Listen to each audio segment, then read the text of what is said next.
Hi, Hiram here. I'm going to try doing some dry baking again. A couple of things a little differently than I did before. What I'm going to do today is this Betty Crocker Banana-Nut stuff. I like the Betty Crocker. This is the stuff where you just add water to it and it's all complete. What I'm going to do it in is a small Angelfood pan.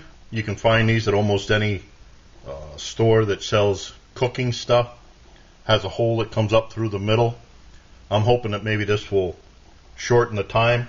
I'm using this instead of the normal little pots that I've been using.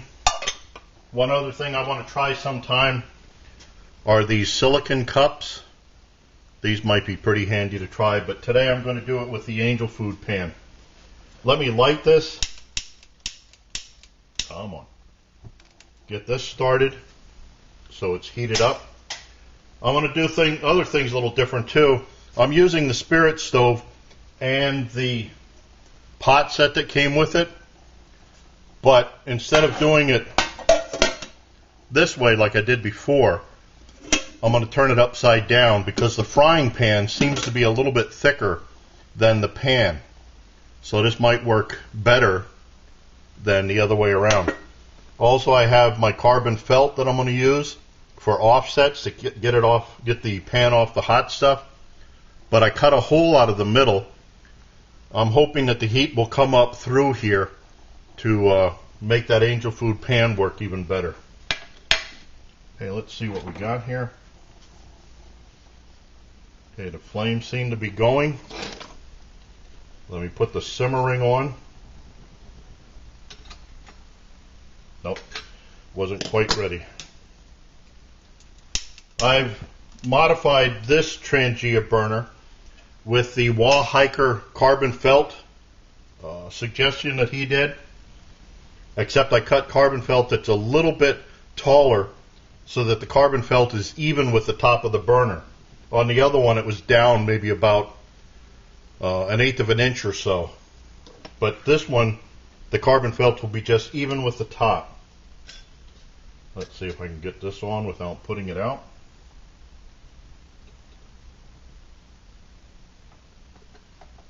There we go. Let that. Now when you do this, you end up having to open the simmer ring a little bit at the beginning. Okay, here I have my pan. Put that on. The Angelfood. Now this is only half of the mix. And it looks like it's about halfway up. So I just made up half of it this time. Put that on there like that. And put the lid on. And what I'll do is I'll be back in about 18 minutes and we'll see where it's at.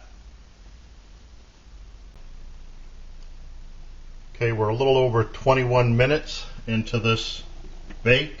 Let's see what it looks like. Okay, it's getting up there. I doubt that that's ready yet, but let's see. Remember, you test this stuff by sticking a toothpick in. If it comes out clean, it's done. This isn't quite done. So let me put that back on. Now remember, when you're using the simmering on this, it makes a crescent shape, so the heat is kind of off center. So what you end up having to do is moving your pot around all the time so that it kind of spreads out the heat. I'll let this go until 25 minutes and we'll see what it looks like. Be right back. Now we're at 25 minutes into the bake. Let's see what this looks like. That just might be. Stick a toothpick in. Yep, it's clean. Okay, so say about 25 minutes. Let me take this off.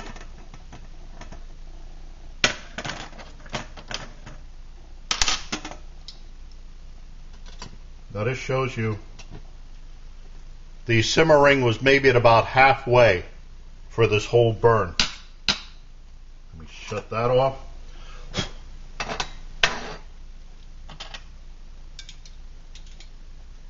Okay, take this out.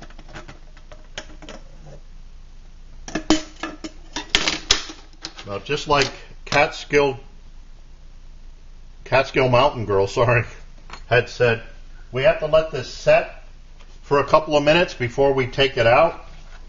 So that's what I'll do. I'll cut here for a couple of minutes and then we'll be back. Okay, now it's set there for a couple of minutes.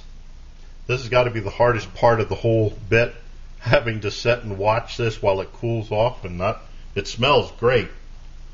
But like Catskill Mountain Girl said, you should leave it just set there for a couple of minutes and it should make it easier for getting out of the pan. So the pan is still a little warm, but let's see what happens when I flip this over. Cool. Look at that. Pan's clean. Now, I'm a grease the pan guy.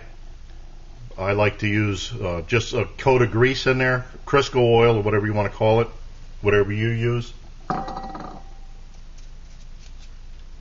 Looks like it's done. Looks beautiful. There's the hole in the middle from the Angelfood cake, from the pan rather.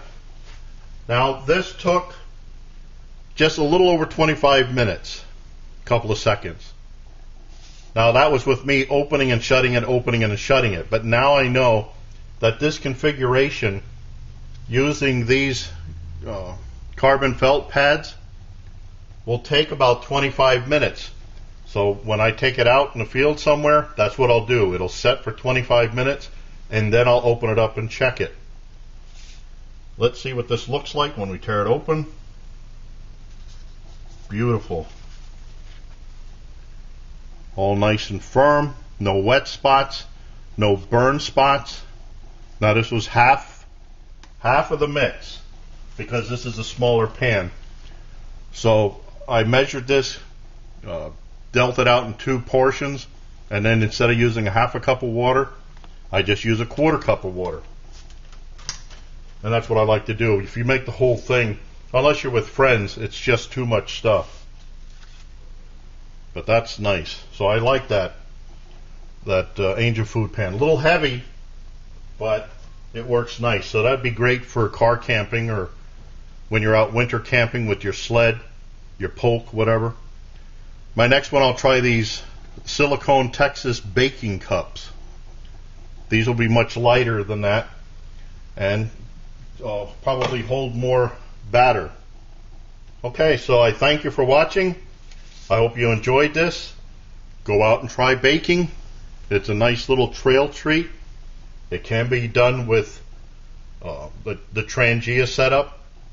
Any setup where you can set it onto a simmer. Dry baking comes out a whole lot nicer than the hot water baking, steam baking. So anyway, I thank you for watching. I got to get to this. I thank you for watching. I look forward to your input, questions, remarks, helpful suggestions. And as always, watch for my buddy Max. Bye now. Yeah, he'll probably want his share.